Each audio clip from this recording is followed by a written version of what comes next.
Hello बच्चों, geometry of complex number में कुछ और कॉन्सेप्ट्स हम लोग स्टडी करते हैं।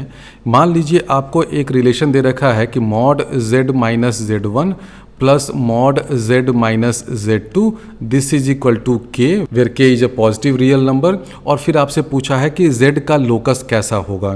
तो सबसे पहले देखिए कि ये क्या है, मॉड z माइनस z1 क्या है, z1 पॉइंट से उस z पॉइंट का डिस्टेंस। उसी तरह मॉड z माइनस z2 क्या है, z2 पॉइंट से उस z पॉइंट का डिस्टेंस। अब सबसे पहले तो मैं ये प्रूव करूंगा कि इस k की क्या क्या वैल्यू पॉसिबल हो सकती है। मैं आपको प्रूव कर दूंगा कि this k has to be greater than और equal to mod z1 minus z2, इससे बड़ा ही होना पड़ेगा। यानी कि k की एक मिनिमम पॉसिबल वैल्यू होगी, उससे k को बड़ा होना पड़ेगा। k जो है वो किसी भी z के लिए इस वैल्यू से छोटा हो ही नहीं सकता है। तो इसको आप कैसे प्रूव करिएगा, इसको प्रूव करना बहुत सिंपल है। ट्राइंगल इनइक्वालिटी से आप मॉड z1 माइनस z2 को ऐसे लिख सकते हैं, mod z1 minus z plus z minus z2 बिल्कुल लिख सकते हैं। और ये स्टैंडर्ड ट्रिक होता है, जब भी आपको किसी z1 माइनस z2 का मॉड वगैरह फाइंड करना हो तो बीच में एक नंबर घुसाते हैं और उसी नंबर को माइनस कर लेते हैं। तो हम लोग ऐसे लिख सकते हैं। अब ये एक कॉम्प्लेक्स नंबर है, ये एक कॉम्प्लेक्स नंबर है, तो ये क्या हो गया, sum of two complex number और उसका मॉडुलस। तो this will be less than और equal to sum of their individual modulus, जो ट्राइंगल इनइक्वालिटी कहता है।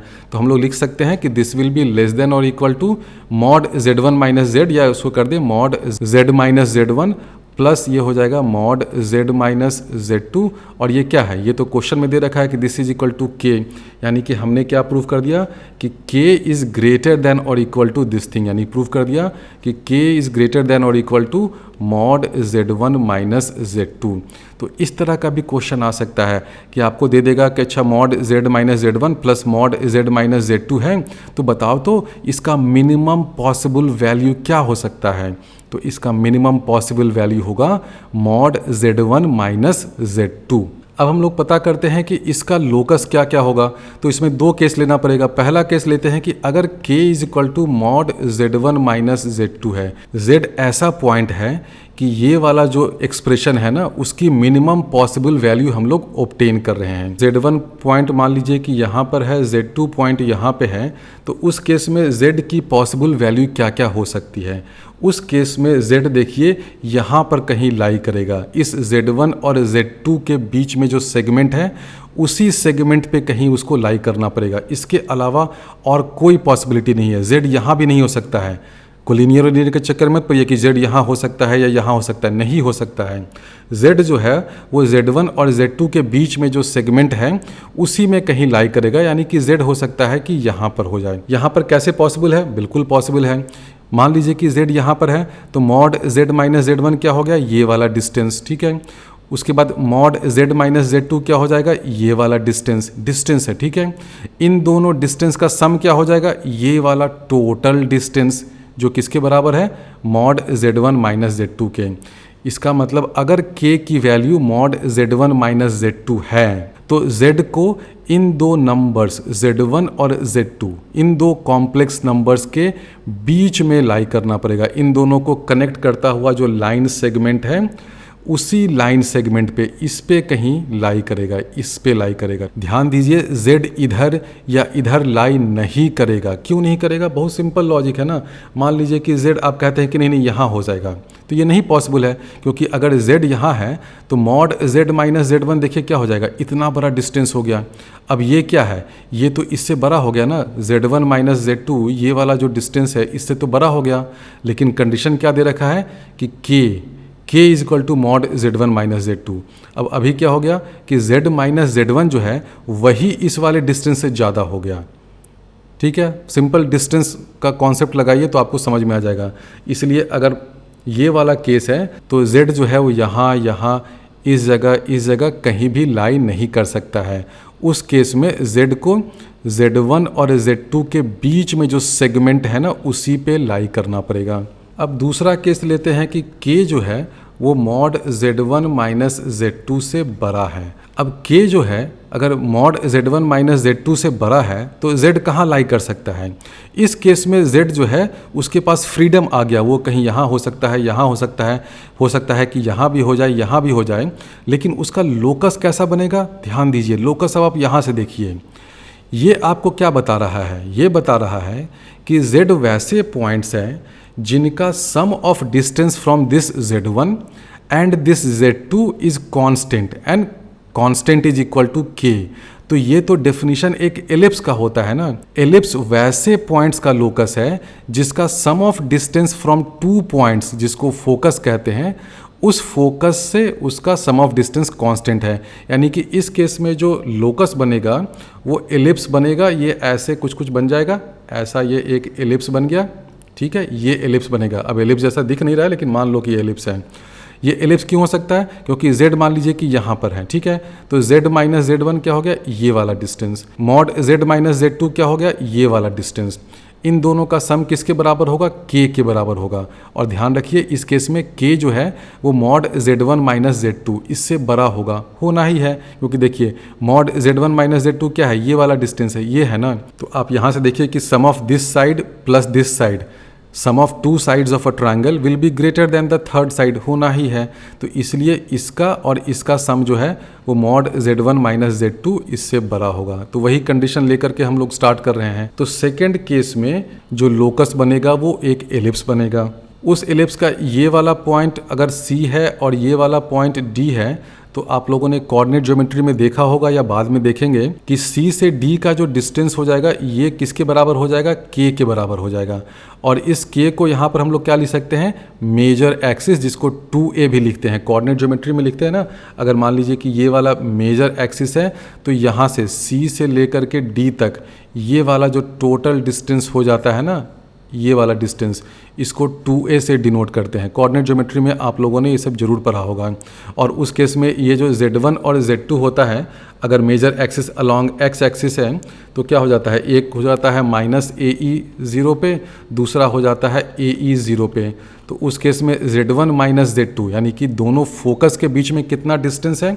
हम लोग लिख सकते हैं कि इस केस में मॉड Z1 माइनस Z2 जो है वो किसके बराबर हो जाएगा? 2 टाइम्स AE। तो अगर आपसे क्वेश्चन पूछे कि एलिप्स तो बन गया, इस एलिप्स की इसेंट्रिसिटी क्या होगी, तो E को कैसे फाइंड करिएगा? ऐसे क्वेश्चन में बहुत सिंपल है, आप लिखिए कि E इज इक्वल टू क्या हो जाएगा? 2AE डिवाइडेड बाई 2a, यानी कि mod Z1 minus Z2 divided by k कर दीजिए, तो आपको उस एलिप्स की इसेंट्रिसिटी मिल जाएगी।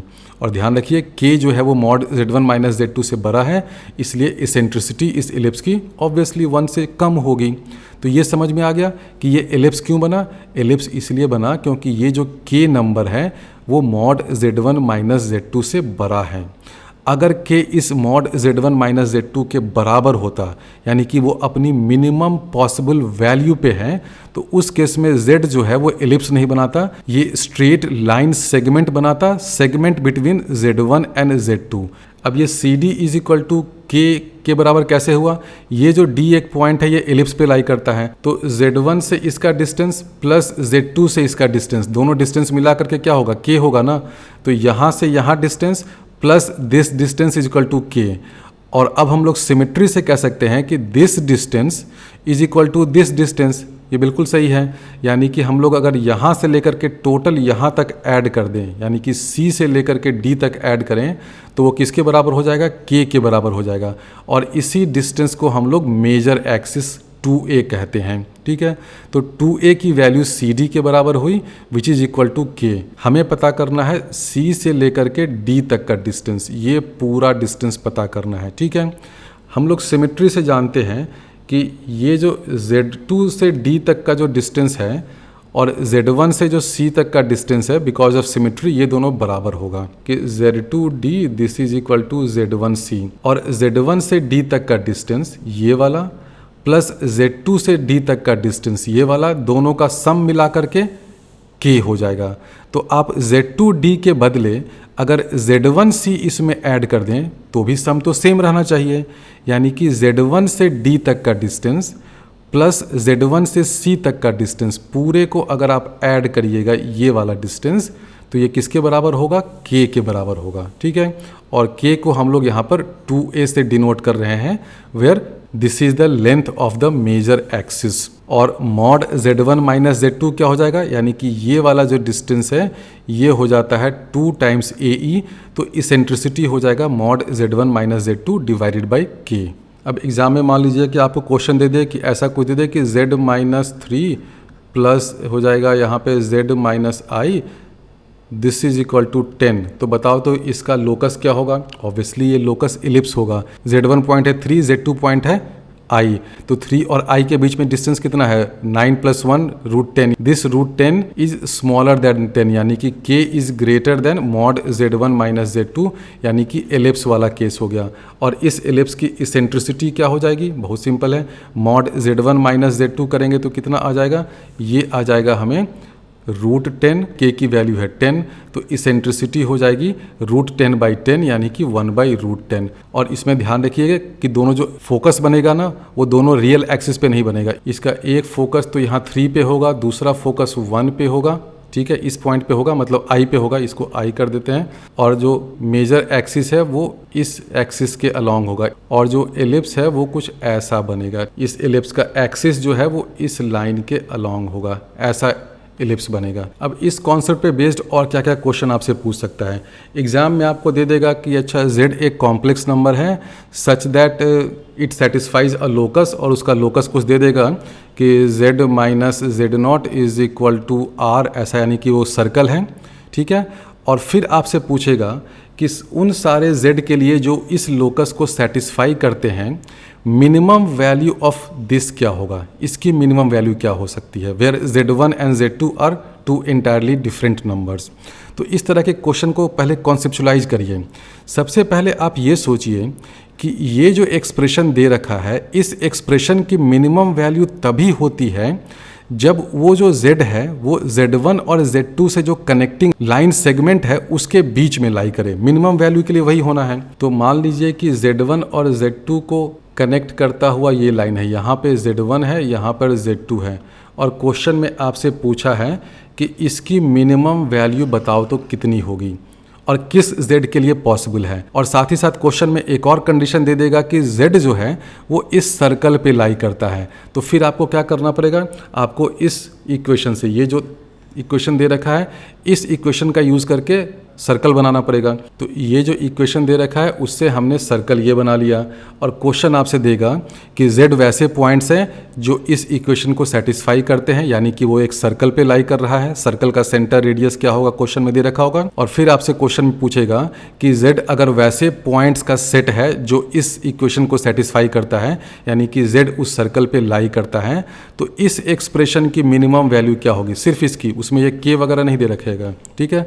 इस एक्सप्रेशन की मिनिमम वैल्यू क्या होगी, तो ध्यान रखिए मिनिमम वैल्यू इस एक्सप्रेशन की क्या हो सकती है, मॉड z1 माइनस z2 के बराबर ही होगी। कब होगी, अगर वो z जो है वो z1 और z2 को कनेक्ट करता हुआ जो सेगमेंट है उस पे लाई करें। तो अगर ये सर्कल का कोई ऐसा पॉइंट होगा जो इस z1 और z2 वाले सेगमेंट पे लाई करे, यानी कि ये वाला पॉइंट और ये वाला पॉइंट, तो इन दोनों z के लिए इस एक्सप्रेशन की वैल्यू मिनिमम होगी। और मिनिमम वैल्यू क्या हो जाएगी, मिनिमम वैल्यू हो जाएगी मॉड z1 माइनस z2। तो क्वेश्चन आपसे पूछ सकता है कि अच्छा z अगर इस पे लाई कर रहा है तो बताओ तो ये मिनिमम वैल्यू कितनी होगी। ऑब्वियसली ये होगी। अगर ये सर्कल इंटरसेक्ट कर रहा है तो, ध्यान रखिए मैं अगर बोल रहा हूँ, अगर ये सर्कल इस सेगमेंट को इंटरसेक्ट नहीं कर रहा है तब तो मिनिमम वैल्यू ये हो ही नहीं सकती है। उस केस में ये क्वेश्चन बहुत डिफिकल्ट हो जाएगा। तो क्वेश्चन क्या होगा कि z जो है वो इस सर्कल पे लाई करता है और आप मुझे इस एक्सप्रेशन की मिनिमम पॉसिबल वैल्यू बताइए। तो मिनिमम पॉसिबल वैल्यू होगी मॉड z1 माइनस z2, और ये किन सारे z के लिए पॉसिबल होगा, जो z इस z1 और z2 को कनेक्ट करता हुआ सेगमेंट है उस पे लाई करता है। तो कभी हो सकता है कि ऐसे 2 पॉइंट्स पॉसिबल हो, तो ऑप्शन में आपको दे सकता है कि अच्छा क्या ऐसे कितने पॉइंट्स पॉसिबल हैं जिसके लिए इसका मिनिमम पॉसिबल वैल्यू हो रहा है। तो इस केस में देखिए 2 पॉइंट है, क्योंकि ये सर्कल इस सेगमेंट को दो जगह इंटरसेक्ट कर रहा है। मान लीजिए कि ये सर्कल टेंजेंशियल हो जाए, बिल्कुल ऐसे, तो एक ही पॉसिबल वैल्यू हो सकता है। तो ये सब आपको ज्योमेट्री से देखकर समझना पड़ेगा। तो इस तरह के क्वेश्चन पूछे जा सकते हैं, लेकिन बेसिक फंडा इसमें हमेशा ध्यान में ये रखिएगा कि अगर आपको z कोई कॉम्प्लेक्स नंबर दे रखा है जो कहीं भी उछल कूद कर सकता है, तो ये वाला जो एक्सप्रेशन है ना, mod z minus z1 plus mod z minus z2, इस एक्सप्रेशन की मिनिमम वैल्यू होती है मॉड z1 माइनस z2, और मिनिमम वैल्यू वाले केस में z को इस सेगमेंट पे ही लाई करना पड़ता है। अगर आपको इस तरह का कुछ इक्वेशन दे रखा हो z minus z1 mod minus z minus z2 mod this is equal to k, तो इसका लोकस क्या बनेगा, z कैसे पॉइंट्स होंगे। तो ये रिलेशन आपको क्या बता रहा है कि z वैसे पॉइंट्स हैं जिनका distance from z1 minus distance from z2 k के बराबर है। अब इस लोकस में भी दो डिफरेंट केसेज हो सकते हैं। पहला केस तो हो सकता है कि k is not equal to mod z1 minus z2। अगर ये इक्वल नहीं है तो क्या होगा। तो इस रिलेशन से आप देख रहे हैं कि ये रिलेशन कुछ कुछ हाइपरबोला की तरफ इशारा कर रहा है, क्योंकि हाइपरबोला कैसा कोनिक सेक्शन होता है, हाइपरबोला वैसा कोनिक सेक्शन का लोकस होता है जिसमें जो पॉइंट्स होते हैं उनका distance from one particular point minus distance from another particular point एक फिक्स्ड नंबर होता है, k होता है। तो अगर k is not equal to mod z1 minus z2, तो ये जो रिलेशन है ये आपको एक हाइपरबोला देगा। उसका एक्सिस कुछ इस तरह का हो जाएगा, इधर एक साइड होगा, इधर एक साइड होगा, इस तरह का हाइपरबोला बनेगा। लेकिन किस केस में बनेगा, ध्यान दीजिए, जब k is not equal to mod z1 minus z2। लेकिन दूसरा केस ये हो सकता है कि k is equal to mod z1 minus z2, यानी कि z वैसे पॉइंट्स हैं जिनका distance from z1 minus distance from z2 इसके बराबर है, मॉड z1 माइनस z2 के बराबर है। तो मान लीजिए कि z1 पॉइंट यहाँ पर है, z2 पॉइंट यहाँ पर है, और आपको दे रखा है कि mod z minus z1 minus mod z minus z2 is equal to k। तो z कहाँ कहाँ हो सकता है। ऑब्वियसली आप यहाँ से देख रहे हैं कि k एक पॉजिटिव रियल नंबर है और मॉड z माइनस z1 ज़्यादा है, इसका मतलब z जो है वो z1 से ज़्यादा दूर है एज कम्पेयर टू z2, यानी कि z जो है वो यहाँ कहीं हो सकता है। तो अगर mod z minus z1 minus mod z minus z2 this is equal to k, तो उस केस में z जो है वो यहाँ हो सकता है, यहाँ हो सकता है, इधर हो सकता है। ये वाला जो रे है ना, जो z2 से स्टार्ट कर रहा है और इधर जा रहा है टुवर्ड्स इन्फिनिटी, ये वाला रे हो सकता है। क्यों हो सकता है, इसलिए हो सकता है कि आप इधर कोई भी एक पॉइंट लीजिए, उसका डिस्टेंस फ्रॉम z1 ज़्यादा होगा as compare to distance from z2, और दोनों डिस्टेंस में डिफरेंस कितना है ये होगा। और क्वेश्चन में ही आपको दे रखा है कि this k is equal to mod z1 minus z2। तो अगर रिलेशन ये होगा, ये ट्रू होगा, तो z जो है वो इधर कहीं होगा, ये वाला जो रे है ना ये होगा। इसी का ठीक उल्टा हो सकता है कि अगर mod z minus z2 minus mod z minus z1 is equal to k है, इसका मतलब z वैसे पॉइंट्स हैं जो z2 से ज़्यादा दूर हैं, तो z इधर कहीं होगा। और ध्यान रखिए उस केस में और पिछले केस में भी z जो है वो इसी लाइन पे लाई करेगा। ये नहीं हो सकता है कि z कहीं यहाँ हो जाए या z कहीं यहाँ हो जाए, यहाँ हो जाए, ऐसा नहीं हो सकता है, बिल्कुल नहीं होगा। तो अगर mod z minus z2 minus mod z minus z1 is equal to k है, तो z जो है वो इस रे पे लाई करेगा, ये वाला जो रे है ना इधर की तरफ, इस पे लाई करेगा। और पहले केस में हमने बताया कि z जो है वो इस पे लाई करेगा। तो अगर हम लोग इस पूरे में मॉड ले लें, यानी कि z वैसे पॉइंट्स हैं जिनका डिस्टेंस फ्रॉम z1 ज़्यादा हो या डिस्टेंस फ्रॉम z2 ज़्यादा हो और इस k से ज़्यादा हो, तो उस केस में लोकस कैसा बनेगा, इधर वाला रे बनेगा और इधर वाला रे बनेगा, ये दोनों रे बनेगा। लेकिन ध्यान रखिएगा कि दोनों केस में ये जो बीच वाला पॉइंट्स है ना वो कभी नहीं बनेगा, ये कभी नहीं लाई करेगा लोकस पे। यानी कि z जो है वो इधर कहीं नहीं हो सकता है, यहाँ पर नहीं हो सकता है। अगर आप पूरे का मॉड नहीं लेकर के कोई एक पार्ट लेते यानी कि mod z minus z one minus mod z minus z two equal to के करते हैं, यानी कि z वैसे पॉइंट्स हैं जिनका z1 से डिस्टेंस ज़्यादा है, तो आप राइट फ्लैंक, ये वाला फ्लैंक लेते, राइट साइड का जो रे है। अगर यहाँ पर mod z minus z two हो जाता पहले तो लेफ्ट वाला फ्लैंक आता। जब हमने इस पूरे पे मॉड लगा दिया, यानी कि कौन सा डिस्टेंस छोटा है कौन सा डिस्टेंस बड़ा है वो भूल जाते हैं, पूरे का मॉड लगा करके के किया तो दोनों फ्लैंक हम लोग कंसिडर करेंगे। और आप ये भी ध्यान रखिएगा कि जो सेकेंड वाला केस है ना, जब k is equal to mod z1 minus z2 हो जाए तो उस केस में z जो है वो या तो इस वाले रे पे लाई करेगा या इस वाले रे पे लाई करेगा। ऐसा कभी नहीं हो सकता है सेकेंड केस में कि z यहाँ हो जाए या यहाँ हो जाए या यहाँ हो जाए या यहाँ हो जाए, बिल्कुल नहीं हो सकता है। अब आप कहेंगे कि क्यों ऐसा होगा। मान लीजिए कि आप जिद पे उतर जाते हैं कि नहीं भाई z तू यहाँ पर आ जा, ठीक है, तो z यहाँ पर आ गया। अब आपको रिलेशन क्या दे रखा है कि mod z minus z one minus this thing is equal to k, तो ये क्या है, ये बेसिकली है distance between points z and z1।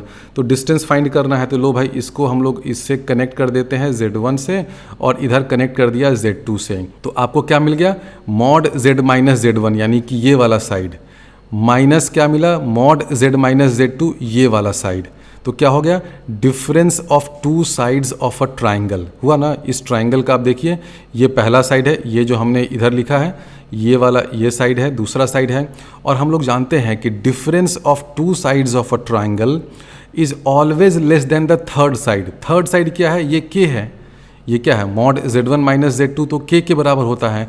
तो यहाँ से क्या मिल गया आपको कि difference of two sides of a triangle is equal to third side. ये तो हो ही नहीं सकता है ना, ऐसा ट्राइंगल तो पॉसिबल हो ही नहीं सकता है।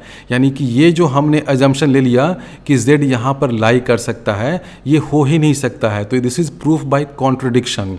तो ध्यान रखो बच्चों, ये जो सेकेंड वाला केस है कि k is equal to mod z1 minus z2 हो जाए, तो इस केस में z को या तो इधर लाई करना पड़ेगा या इधर लाई करना पड़ेगा। अगर ये वाला रिलेशन है mod z minus z one पहले है तो उस केस में क्या होगा, z जो है वो z1 से ज़्यादा दूर है, यानी कि ये हो गया लोकस। अगर रिलेशन ऐसा हो जाए कि mod z minus z two है माइनस इधर है mod z minus z one is equal to k, तो उस केस में क्या मतलब हुआ कि z जो है वो z2 से ज़्यादा दूर है, तो लोकस इधर हो जाएगा। लेकिन दोनों सिनेरियो में z को इसी लाइन पे लाई करना पड़ेगा। ये जो मैंने ज़बरदस्ती में दिखा दिया ना कि z को हम लोग यहाँ कहीं ले लेते हैं लाइन के ऊपर या नीचे, ये पॉसिबल नहीं हो सकता है। इस z को इसी लाइन पे या इसी लाइन पे लाई करना पड़ेगा सेकंड वाले केस में। फर्स्ट वाले केस में तो हमने बता ही दिया कि फर्स्ट वाले केस में क्या हो जाएगा, z जो है वो एक हाइपरबोला बना सकता है। तो हाइपरबोला के केस में आप देख रहे हैं कि z जो है वो ऊपर नीचे इधर उधर कहीं जा सकता है depending upon value of this k and z1 and z2। तो ये रिलेशन जब दे रखा हो तो इसमें दो केस होता है। इस केस में k is not equal to mod z1 minus z2 hyperbola बनता है। दूसरे केस में k is equal to mod z1 minus z2 एक रे बनता है, या तो इधर वाला रे होगा या इधर वाला रे होगा।